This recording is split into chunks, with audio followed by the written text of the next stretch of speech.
Bien, comencemos hablando sobre qué es una ciudad, quizás lo más elemental de este módulo, o más bien por qué existen ciudades. Por ejemplo, el doctor Arnoldo Gabaldón dice que no hay en la historia de la humanidad ningún organismo, ninguna creación más compleja que las ciudades.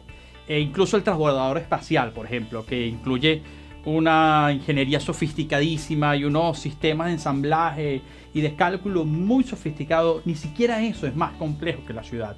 Y seguramente porque la ciudad surge a partir de la planificación y el diseño de ciertos fenómenos y de ciertas infraestructuras, pero también y quizás sobre todo desde la emergencia, o sea, desde los procesos que emergen, desde la articulación de diferentes intereses y comunidades de intereses que se van articulando y conjuntamente conformando lo que es la ciudad a través del proceso histórico. Y de allí la complejidad de la ciudad.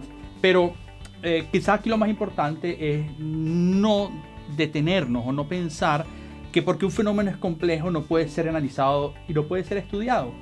Así que yo me voy a permitir hablarles de un concepto definido por Louis Mumford en 1937, tratando de decir qué es una ciudad.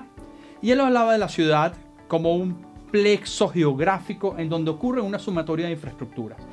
Cuando nosotros hablamos de ciudades, usualmente nosotros nos imaginamos una infraestructura, su infraestructura, incluso su valor simbólico, algunos elementos de arquitectura simbólica que termina definiendo lo que es una ciudad. Y ustedes seguramente cuando piensan en su ciudad, lo primero que se le viene a la mente es una estética, una infraestructura construida por el hombre en un lugar geográfico, y esa combinación entre geografía y infraestructura, o incluso a veces objetual, arquitectura, esos sistemas constituyen lo que es la imagen de la ciudad.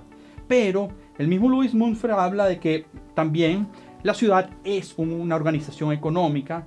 Estamos en ciudades para intercambiar. El nacimiento de las ciudades surge en el momento en donde el ser humano puede almacenar productos y servicios, productos primero que nada, y desarrollar servicios para poder ofrecerlos. Y esa les permite asentarse en un lugar determinado para construir el fenómeno urbano.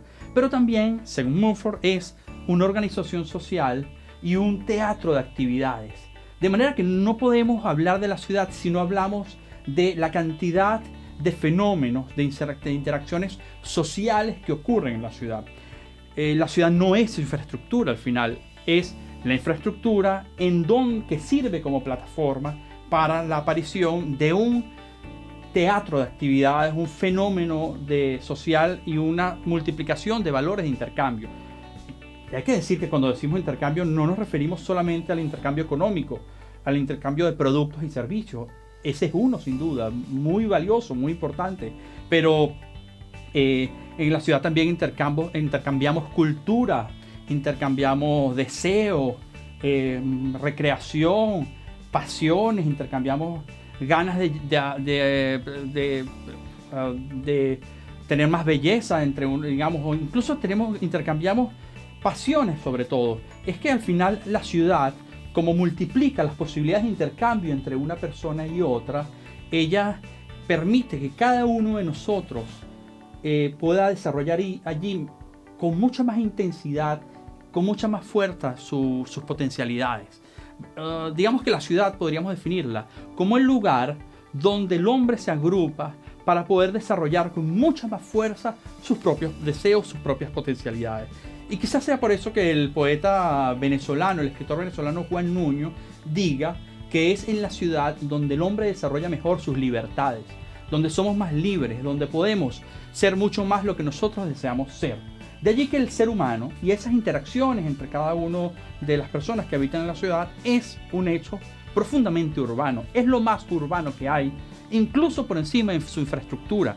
De allí que no puede haber una planificación, un diseño de ciudad sin el diseño participativo y sin la interacción de esos fenómenos urbanos que ocurren desde eso que yo llamaba emergencia, desde lo que emerge en la interacción de cada una de las personas. Y sobre ese tema, sobre el diseño participativo como una manera de desarrollar el fenómeno urbano, vamos a continuar hablándoles en la siguiente parte de este módulo.